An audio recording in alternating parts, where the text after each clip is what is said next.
শ্রী শ্রী ঠাকুর অনুকূল চন্দ্র বিজ্ঞানময় পুরুষ, তিনি কিন্তু এই মালা তুলসী ঘুমসির জন্য আসেননি, তিনি টিকি ঘন্টার জন্য অনুকূল চন্দ্র জন্মগ্রহণ করেননি। আপনার বৌমার পেটে যারা আসবে ওরাই প্রমাণ করবে আপনার বৌমা কত ভালো। আমার প্রমাণ করবার দরকার নেই। আমি আপনার বাড়িতে বলে যাব বৌমা খুব ভালো, এটা আপনার বৌমার খুব ক্রেডিট তৈরি করবে তা নয়, আপনার বৌমার পেটের ছেলেই কথা বলবে।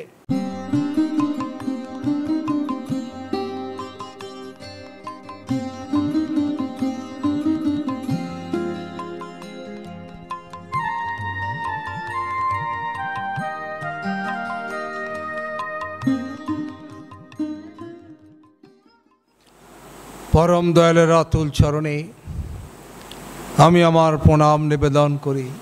আজকে আপনারা শুনলেন এতক্ষণ ধরে যে আমার স্নেহের সঞ্জীবনী এবং রাজেশের বিবাহ হয়েছে গত ফেব্রুয়ারি মাসে। আর সেই বিবাহের আগের দিন একটি সৎসঙ্গ হয়েছিল ওদেরই বাড়িতে, নিজস্ব বাসভবনে। শ্রদ্ধ রঞ্জন জেনাদারি কন্যা, তা সেখানে সৎসঙ্গ হয়েছিল। ওখানে খড়গপুরে আমরা গিয়েছিলাম, অনেক মানুষ এসেছিলেন, খুব সুন্দর সৎসঙ্গ জমে উঠেছিল। আর বিবাহের পরে তারই দাদু, প্রণম্য দাদা আমাদের, তিনি মানসিকভাবে প্রস্তুতি নিয়েছিলেন যে ওর বিয়ের পরে আশ্রমে একটা সৎসঙ্গ দেবেন, ঠাকুরের কাছে জামাই কন্যাকে নিয়ে এসে। তো যাই হোক, তিনি নাতনি এবং নাত জামাইকে নিয়ে এসে সৎসঙ্গের ব্যবস্থাপনা করেছেন। আমাদের সবাইকে তো স্নেহ করেন, তাই বলেছিলেন যে তুই যাস, আমার আসার মতন পরিস্থিতি নেই একদমই। কিন্তু দাদার কথাকে আমি ফেলতে পারিনি। আজকে জামাই ষষ্ঠী, বুঝেছেন, 25 বছর হয়ে গেল বিয়ে আমার। দাদা আমার বিয়ে দিয়েছেন, আজকে 25 বছরে পড়ল। তাই 25 বছরে আমি বাচ্চারে গেছি জামাই ষষ্ঠী। এবারে আমার শাশুড়ি বলেছিলেন আমি থাকি আর না থাকি, বাবা তুমি এবছরটা এসো। তা আমি বলেছিলাম যে মা, আমাকে দাদা বলেছেন সৎসঙ্গ আছে। তারপরে তো যেমন দেখবেন অজুহাতের তো আপনার শেষ নেই, অনেকগুলো তো আপনার অজুহাত দিতে হয়, তবে তো হয় ক্যান্সেল। আমাকে বলছে এটাই তোমার কাছে আলো। শুনুন, এরপরে একটা কথা আছে। বলে কি, বাসে প্রচণ্ড ভিড়, ট্রেনে প্রচণ্ড ভিড় হবে, আবার আপনার মেয়েকে নিয়ে পরের দিন ফিরতে হবে, এইসব ঝঞ্ঝট ফঞ্ঝট আমি পারবো না। আপনি এক কাজ করুন, আপনার বাড়িতে বরঞ্চ সপ্তাহ 2 পরে যাব। ব্যাস, আমি জামাই ষষ্ঠীর দিন চলে এলাম সৎসঙ্গে। আমার ভালো লাগছে যে আপনাদের সবার সঙ্গে একসঙ্গে প্রভুর চরণে বসে আমার সঞ্জীবনী এবং রাজেশের উদ্দেশ্যে প্রভুর চরণে প্রার্থনা জানাতে পেরেছি। কেন, ওদের বিয়ের আগের দিন সৎসঙ্গে আমি ছিলাম, আজকে বিবাহ উপলক্ষে জামাই এবং কন্যাকে নিয়ে যে সৎসঙ্গ, তাতেও আমি থাকতে পারলাম, এটা আমার সৌভাগ্য। পরম পিতার রাতুল চরণে আমরা সবাই আন্তরিকতার সঙ্গে প্রার্থনা জানিয়েছি ওদের দাম্পত্য জীবন মধুময় হোক এবং শুভে সুন্দরে ওরা আস্তে আস্তে একটু একটু করে সংসার জীবনটাকে বর্ধনার দিকে এগিয়ে নিয়ে যাক, এ প্রার্থনা অন্তরের অন্তঃস্থল থেকে আমরা নিবেদন করেছি। শ্রী শ্রী ঠাকুর একটা ভালো বিবাহ হলে তিনি সবচেয়ে বেশি খুশি হতেন। একটা ভালো বিবাহ যদি কোনো সময় জটক বিবেচনা করে যদি তাদের বিবাহ হতো, শ্রী শ্রী ঠাকুর খুব খুশি হতেন। শ্রী শ্রী ঠাকুরের কাছে এসে কোনো একজন মা এবং তার স্বামী তারা এসেছেন ঠাকুরের কাছে, ছেলের বিয়ে ঠিক করে, মেয়ের বিয়ে ঠিক করে তারা জানাতে এসছেন। ঠাকুর বলছেন বিয়েটা দিয়ে দাও। আবার ঠাকুরের কাছে এসে বলছেন ঠাকুর কয়েকটা ছেলে মেয়ের কথা এসেছে, তা ভাবছি মেয়ের বিয়ে দেবো, তা আপনি বললে হবে। ঠাকুর বলছেন ওগুলোকে এখন বাদ দাও, বাকিগুলো খুঁজলে ভালো হয়। তা সঙ্গে সঙ্গে ওখানে যারা বসেছিলেন তারা বলছেন ঠাকুর আপনি ওকে বললেন বিয়ে দিয়ে দিতে, আর একে বললেন আরেকটু খোঁজো। শ্রী ঠাকুর বলছেন ওয়ে তো বিয়ে ঠিক না করেই এসেছিল আমার কাছে, তা আমার কথা জানতে এসেছিল আর একটু খুঁজতে বললাম, আর ওরা নিজেরাই মালিক, নিজেরাই ঠিক করে আমার কাছে এসেছে, ওই জন্য বললাম বিয়েটা দিয়ে দাও। কেন, আমার কথা কাটবে না? তাই শ্রী ঠাকুর অনুকূল চন্দ্র তার মোতাবেক যদি আমি আমার জীবনের বিবাহটাকে যোগ্য করতে পারি, যেদিন তাকে খুশি করার জন্য একটি বিবাহ দিতে পারবো, সেদিন আমার প্রভু খুশি হবেন। তাই তাকে খুশি করার জন্যই কিন্তু আমাদের জীবনের বিবাহ। কেন, আমার সংসারটাকে টিকিয়ে রাখবো আমি এবং আমার সহধর্মিনী, আমরা দুজনে একসঙ্গে সংসারটাকে টিকিয়ে রাখবো। যেদিন সঞ্জীবনীর বিয়ের যখন মালা বদল হয়ে গেল, মালা বদল হবার পর ওদেরকে নিয়ে এসে যখন ওদের সংকল্প বাক্য নিবেদন করা হচ্ছে, তখন এই সংকল্প বাক্যে ওর দক্ষিণ হস্ত এর দক্ষিণ হস্ত দুটোকে নিয়ে একসঙ্গে ওই নারায়ণের যে ঘট প্রতিষ্ঠা হয়েছিল, সাক্ষাৎ নারায়ণ পুরুষোত্তম শ্রী শ্রী ঠাকুর অনুকূল চন্দ্র তারই বিগ্রহের সামনে বসে ওদের বিবাহ হয়েছিল। যখন ওই দুটো হাত এক করে দেওয়া হয়েছিল, পুরোহিত মশাই শেষ লগ্নে মন্ত্র বললেন, যদিদং হৃদয়ং মম তদস্তু হৃদয়ং তব, যদিদং হৃদয়ং তব তদস্তু হৃদয়ং মম। তোমার হৃদয় আমার হোক, আমার হৃদয় তোমার হোক, আমরা দুজনের একসঙ্গে, তুমি যা বলবে আমি তাই বুঝবো, আমি যা বলবো এই ইশারায় আমরা কিন্তু ইশারা বালো কে লিয়ে ইশারা কাফি হতা হয়, অর্থাৎ আমাদের দুজনের ইশারায় কিন্তু আমাদের সংসার জীবন দাম্পত্য জীবন মধুময় হবে। এর জন্যে আমাদের দুজনকে মেনে নিতে হবে, মানিয়ে নিতে হবে। পরম দয়াল শ্রী শ্রী ঠাকুর অনুকূল চন্দ্র যে কথা বলেছিলেন, তাই নেতাজি সুভাষচন্দ্র বোস তার জননী প্রভাবতী দেবীকে শ্রী শ্রী ঠাকুর অনুকূল চন্দ্র জিজ্ঞাসা করছেন, আপনাদের দাম্পত্য জীবন কেমন ছিল? কোনোদিন ঝগড়াঝাটি করেননি? বলছে, আমি কোনোদিন ওনার মুখের দিকেই তাকাতে পারলাম না, ঝগড়া করো তো দূরের কথা, তাদের জীবনে কখনো কথা কাটাকাটি করতে পারেননি, কখনো ঝগড়া করতে পারেননি। কেন?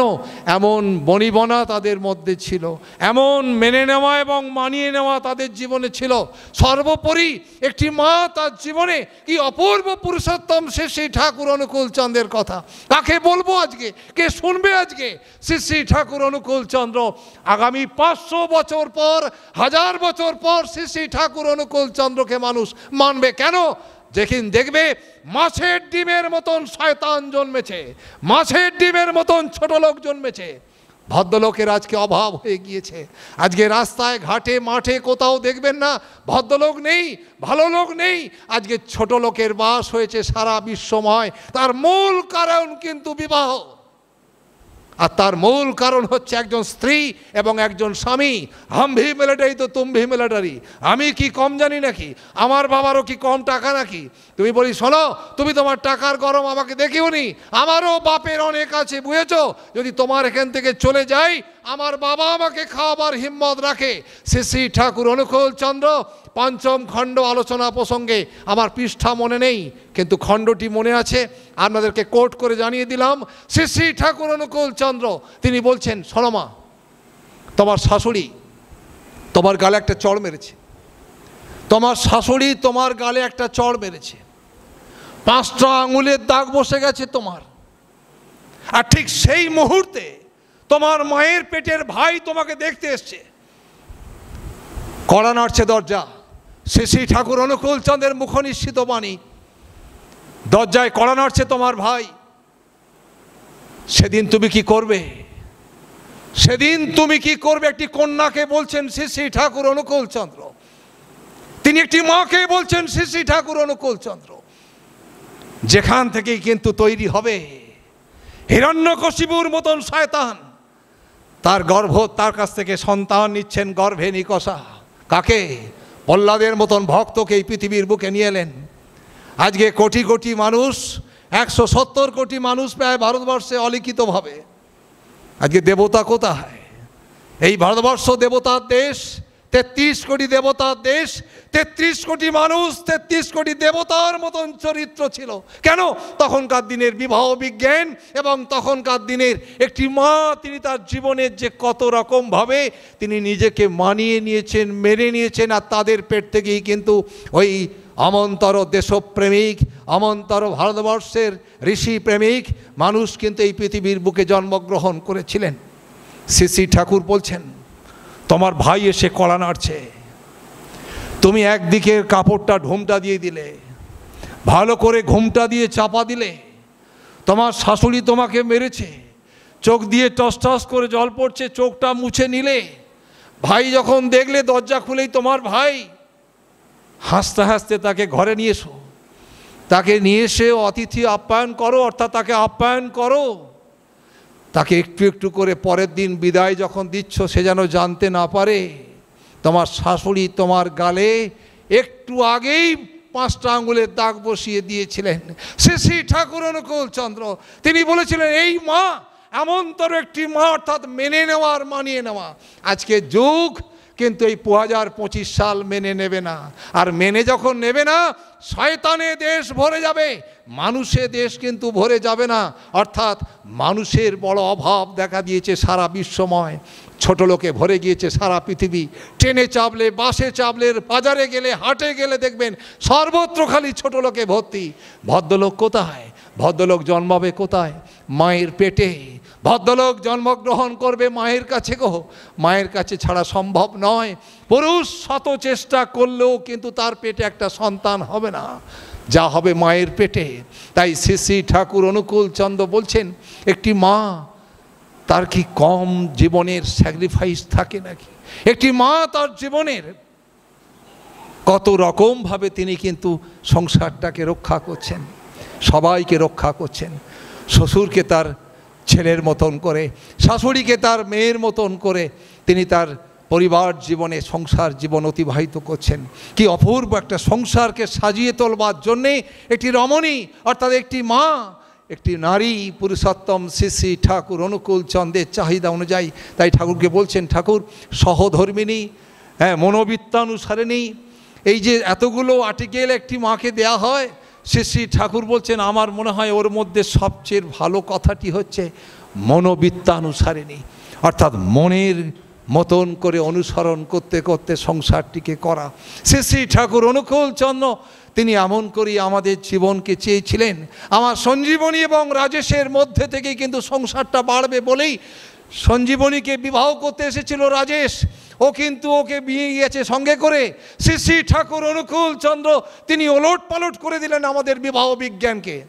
যখন আমরা বিবাহ বিজ্ঞান সম্পর্কে এত বুঝিনি, শ্রী শ্রী ঠাকুর অনুকূল চন্দ্র সে বললেন একটি নারী বিবাহ করে পুরুষকে, পুরুষ করে উদ্বাহ। কি অপূর্ব! আমার সহধর্মিণী তার বাবার গোত্র ছেড়ে, তার মায়ের বংশ ছেড়ে, তার বাবার বংশ ছেড়ে, ভাই বোন মা বাবা সব ত্যাগ করে আমার হাত ধরে, ঠিক যেমন করে সঞ্জীবনী রাজেশের হাত ধরে পরের দিন তার শ্বশুর বাড়িতে চলে গেল, তার বাবা তার মা তার বর্ণ বংশ গোত্র সব ত্যাগ করে স্বামীর বর্ণ বংশে গোত্রে নিজেকে কিন্তু সে নিবেদন করেছে। শ্রী শ্রী ঠাকুর বলছেন বিবাহ করে নারী, কন্যা কিন্তু বিবাহ করে, আর পুরুষ করে উদ্বাহ। অর্থাৎ ওই নারীকে সঙ্গে নিয়ে এই সংসারটাকে একটু একটু করে বর্ধনার দিকে এগিয়ে নিয়ে যাবে।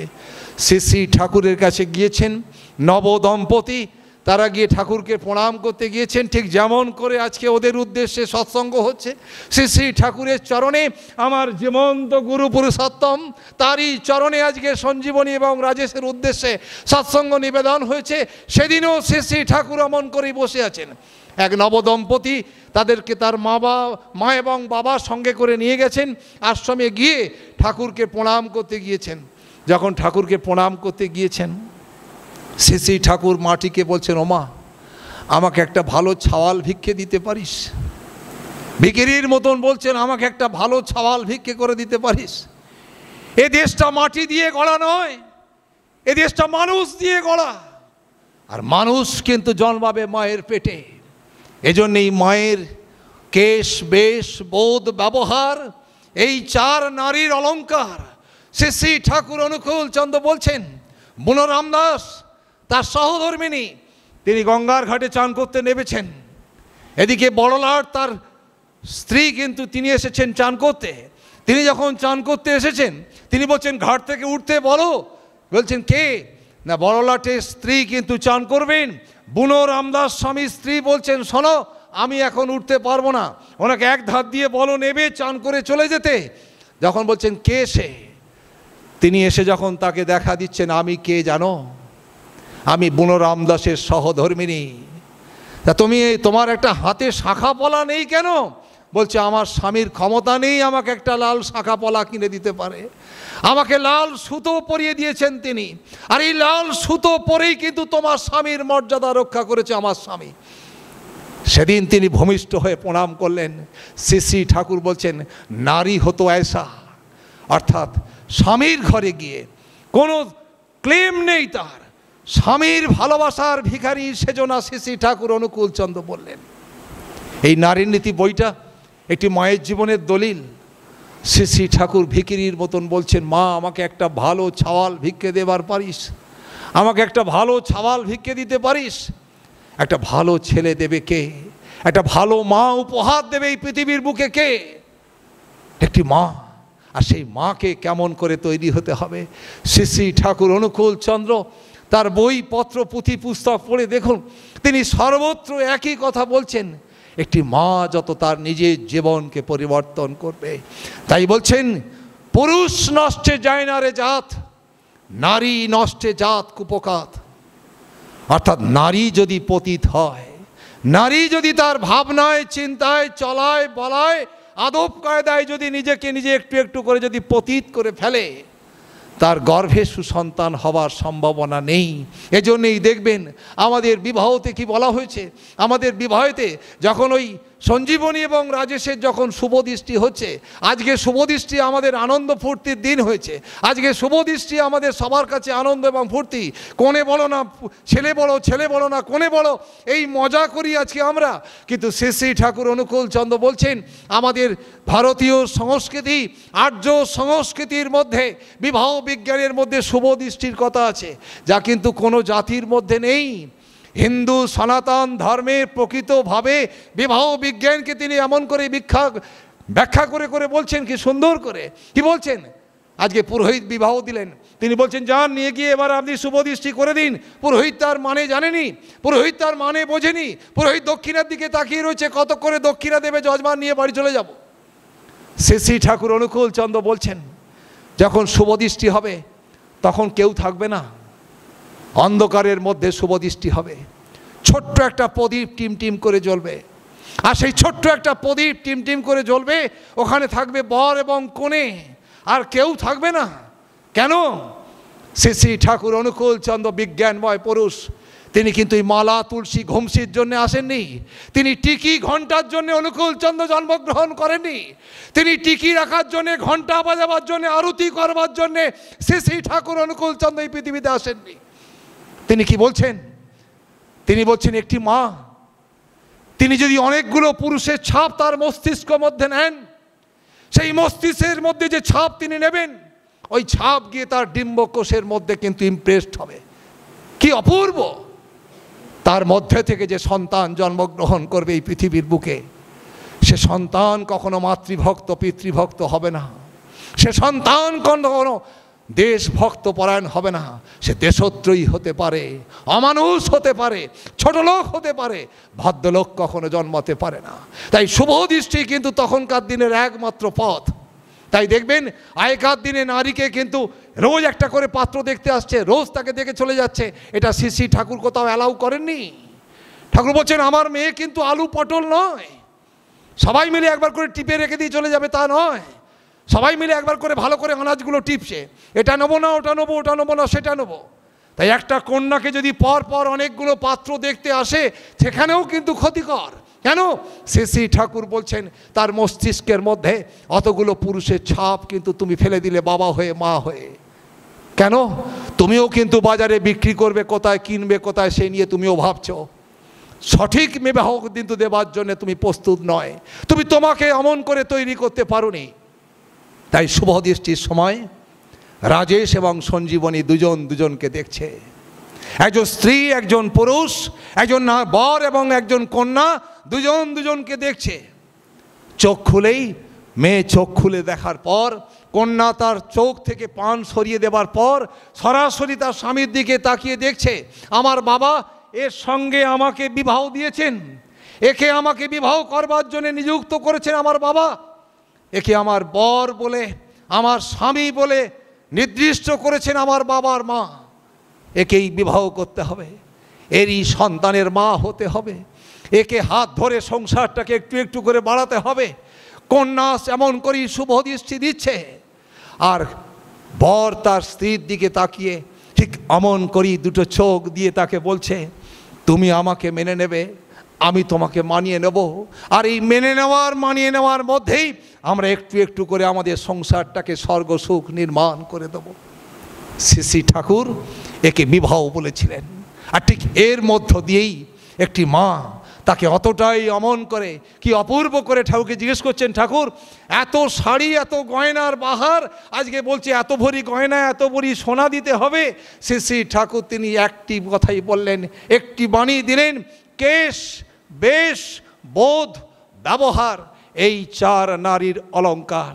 তোমার আলমারি ভর্তি শাড়ি কিন্তু তোমার কিন্তু কোয়ালিটি নয়।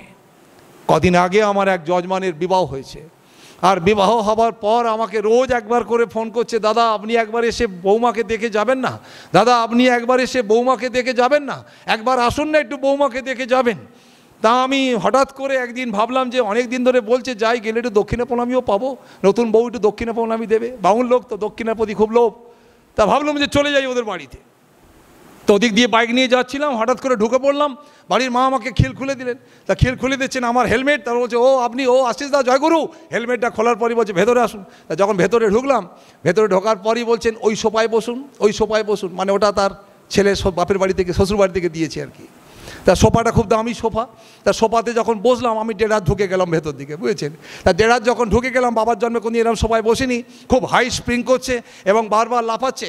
বাড়ির মা তিনিও কিন্তু ওই সোফার মধ্যে বসে পড়লেন, মানে একটা সিঙ্গেল সোফায় বসে পড়লেন। এবার সিঙ্গেল সোফায় বসার পর তিনি বৌমাকে বলছেন, আশীর্বাদ বিশারা করলেন, বৌমাকে বললেন একটা ভালো কাপড় পরো, আশিসদা এসছেন, তোমার স্বামীর ঋত্বিক দেবতা এসেছেন, বুঝেছো, তা তুমি একটা কাপড়টা পরে নাও। তা বৌমাকে বলেছেন শোনো তুমি একটু ভালো করে চা করে নিয়ে এসো।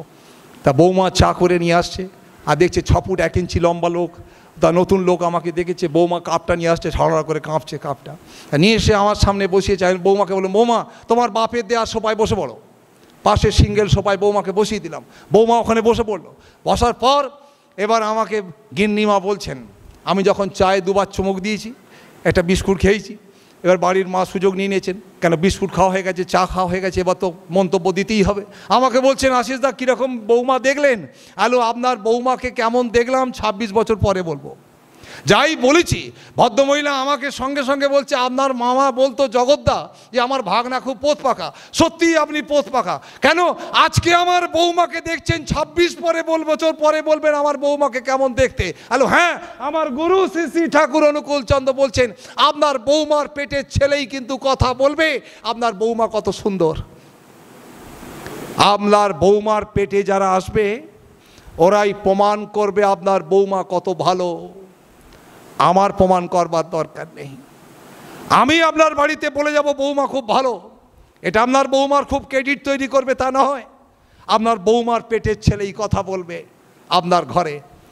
আবার আশিসদা 26 বছর পর বেঁচে থাকবো কি থাকবো না তখন আপনি মন্তব্য করবেন। আরে এই শোনবার জন্যে বেঁচে থাকতে হবে আপনাকে। আপনার বৌমা কত ভালো এটা দেখবার জন্যে আপনাকেই কিন্তু বেঁচে থাকতে হবে। তাই বৌমাকে বললাম বৌমা তোমার বাবা কত শাড়ি দিয়েছে, তোমার বাবা কত গয়না দিয়েছে, আলমারি ভর্তি শাড়ি, এটা কিন্তু তোমার পরিচয় নয়। এই সোফাগুলো তোমার বাবার পরিচয় নয়, তোমার পরিচয় নয়। তোমার পরিচয় কিন্তু তোমার পেটের ছেলে। তুমি তোমার স্বামী দেবতাকে যত শ্রদ্ধা করবে, ভালোবাসবে, ততই কিন্তু তুমি ভালো মা হবে। পুরুষোত্তম শ্রী শ্রী ঠাকুর অনুকূল চন্দ্রের বাণীর বাইরে যাওয়া যাবে না। দীক্ষা নাও, নাম করো, আর পুরুষোত্তমের রাতুল চরণে প্রার্থনা করো আমাকে একটা ভালো ছেলের মা হবার সুযোগ করে দাও প্রভু। আমার পেটের যে ছেলে হবে আমার স্বামীর মুখ উজ্জ্বল করবে, আমার বংশের মুখ উজ্জ্বল করবে, আমার শ্বশুরের মুখ উজ্জ্বল করবে, সর্বোপরি তোমাকে প্রতিষ্ঠা করবে, মঙ্গলকে প্রতিষ্ঠা করবে। আজকে তো মঙ্গলকে ধ্বংস করবার জন্য জন্মগ্রহণ করছে সবাই। তাই আজকে সুমার কার্তিক জন্মাচ্ছে, কুমার কার্তিক জন্মায়নি। শ্রী শ্রী ঠাকুর অনুকূল চন্দ্র বলছেন কার্তিকের আর এক নাম কুমার কার্তিক। কুকে ধ্বংস করে সুকে প্রতিষ্ঠা করবার জন্যই কিন্তু কার্তিকের জন্ম হয়েছিল দুর্গার পেটে। কিন্তু আজকে আমাদের এত মা, তাদের পেটে জন্মাচ্ছে কে? সুমার। আজকে আর কুমার নেই। কুমার আপনি লিখেছেন আক্ষরিক অর্থে, কিন্তু আপনি জানেন আপনার পেটের ছেলে কতটা সুমার না কতটা কুমার? তা আপনি জানেন কেন? সুমার কি করছে? সুকে নষ্ট করে অর্থাৎ ভালোকে ধ্বংস করে কুকে প্রতিষ্ঠা করার জন্য আজকে জন্ম হয়েছে। তার মূল কারণ বিবাহ বিজ্ঞান। আমাদের জীবনের বোঝাপড়া, আমাদের বিবাহিত জীবনের উদ্দেশ্য কি, একজন নারী এবং একজন পুরুষের উদ্দেশ্য কি, তা আমাদের জীবনে টিচিং নেই। আমার শাশুড়ি আমার বউকে শিখিয়ে দেয়নি কেমন করে তুমি ভালো বৌমা হবে, কেমন করে তুমি ভালো স্বামী স্ত্রী হবে, কেমন করে তুমি ভালো ছেলের মা হবে, এটা আমার শাশুড়ি বলে দেয়নি। আমার শাশুড়ি চিন্তা করছিল পয়সা করি জোগাড় টোগাড় করে মেয়েকে একটু ভালো করে পড়াবো, ভালো করে পড়িয়ে টড়িয়ে অনেকগুলো বিদ্যে ওর পেটে গুঁজে দেবো, তারপর কি করব, এবার আমার জামাই কেনা বেচা চলবে। কেন?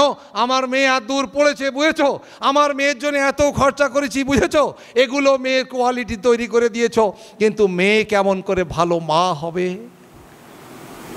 কোনোদিন কোনো মা তার মেয়েকে নিয়ে ক্লাস করেনি, কোনোদিন তার ছেলেকে নিয়ে তার মা ক্লাস করেনি। তুমি কেমন করে ভালো ছেলে হবে, কেমন করে তোমার বাবাকে সম্মান করবে, কেমন করে তুমি তোমার পরিবারে তোমার স্ত্রীকে নিয়ে আমাদের সঙ্গে ব্যালেন্স করতে করতে জীবনযাপন করবে, কে শিখিয়ে দেবে? সব শিখতে হবে এই পুরুষোত্তম শ্রী শ্রী ঠাকুর অনুকূল চন্দ্র অর্থাৎ সদ্গুরু শরণাপন্ন হও, সদ্নাম মনন করো, আর সৎসঙ্গের আশ্রয় নিয়ে তেমনি করেই চলতে থাকো। আমি নিশ্চয় করে বলছি, তোমাকে তোমার উন্নয়নের জন্য ভাবতে হবে না। আর্থিক উন্নয়ন নয়, বাড়িঘর দোর পাথর হয়ে যাবে তা নয়, সার্বিক উন্নয়ন তোমার ভেতর থেকে যাতে হবে। তুমি যা নিয়ে সুন্দর সুস্থ জীবনের অধিকারী হবে, তার জন্যেই সদ্গুরু শরণাপন্ন হতে হয়, সদ্নাম মনন করতে হয়, এবং তিনি যা বলেছেন সেগুলিকে তেমন করেই পালন করে যেতে পারলে তবেই সম্ভব। আমার ছেলে অনেক দূর লেখাপড়া শিখেছে, বৌমা অনেক দিন লেখাপড়া শিখেছে, আমার বৌমা খুব ফর্সা, বুঝেছে, এটা কিন্তু বৌমার কোয়ালিটি নয়। বৌমা কেমন করে তৈরি হবে? এই সৎসঙ্গের আওতায় নিয়ে তৈরি হবে। এজন্যই নিত্য সৎসঙ্গ করতে হয়, এজন্যই নিত্য সৎসঙ্গে যেতে হয়, এজন্যই প্রতিদিন সৎসঙ্গ করতে হয়। আর করলে সেখান থেকেই কিন্তু শিখতে পারা যায় যে আমি কি করব, what to do, how to do, আমি কি করে করব, কেমন করে করব, এ সবটাই শিখতে হয়। কখনো আকাশ থেকে পড়বে না, আমার গুরু শ্রী শ্রী ঠাকুর অনুকূল চন্দ্রের কথা অনুযায়ী।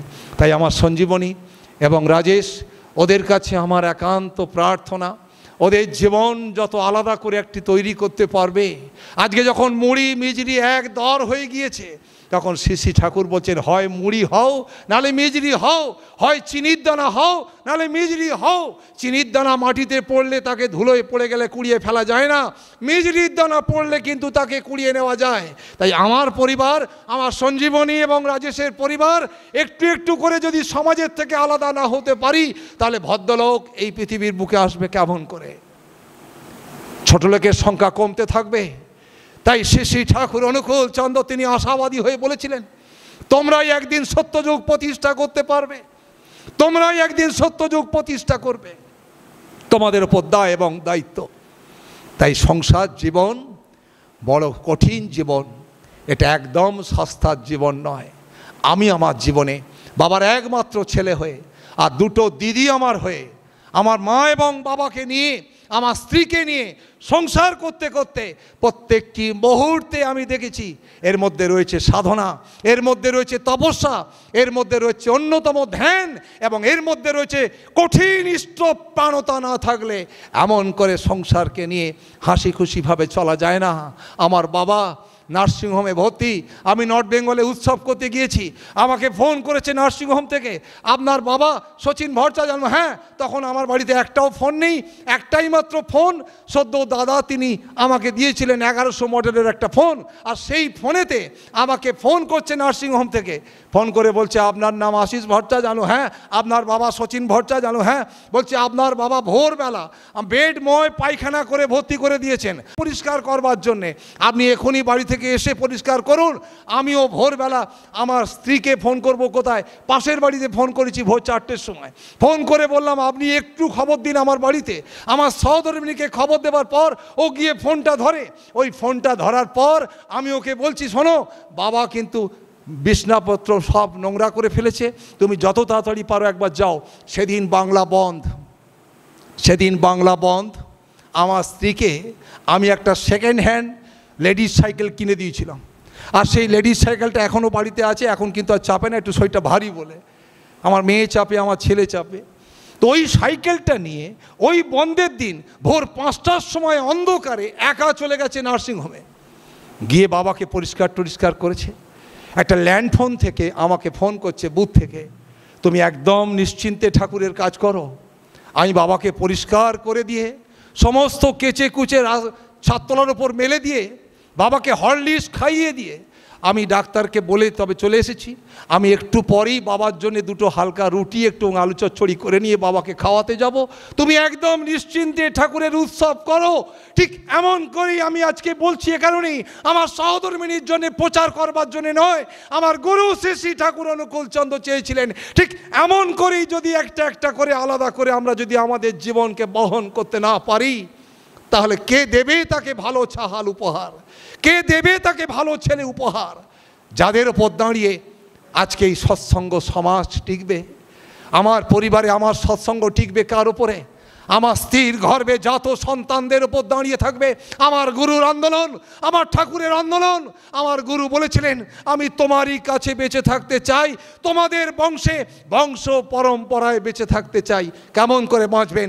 আমার কাছ থেকে আমার ছেলে, আমার ছেলের কাছ থেকে তার ছেলে, ঠিক এমন করেই পর পর কিন্তু আমার গুরু আমার পরিবারে টিকে থাকবেন।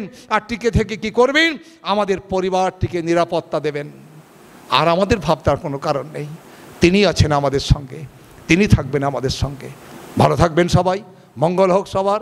পরমপিতা রাতুল চরণে আপনাদের প্রত্যেকের মঙ্গল প্রার্থনা করে আমার সঞ্জীবনী এবং রাজেশের উদ্দেশ্যে পরমপিতার কাছে আবার একবার প্রার্থনা করি, ওদের দাম্পত্য জীবন সত্যিই প্রভুর চরণে প্রভুর মতন করে, প্রভুর মোতাবেক, প্রভুর ভালোবাসায় হয়ে উঠুক। ওরা দীর্ঘ নিরোগ সুস্থ মঙ্গলময় জীবনের অধিকারী হয়ে, সুখী সংসারী হয়ে। ওদের দেখে অনেক মানুষ হিংসা করবে, এরা এত ভালো আছে কি করে। এটা যেদিন হবে সেদিন ওরা সার্থক হবে ওদের দাম্পত্য জীবন। জয় গুরু।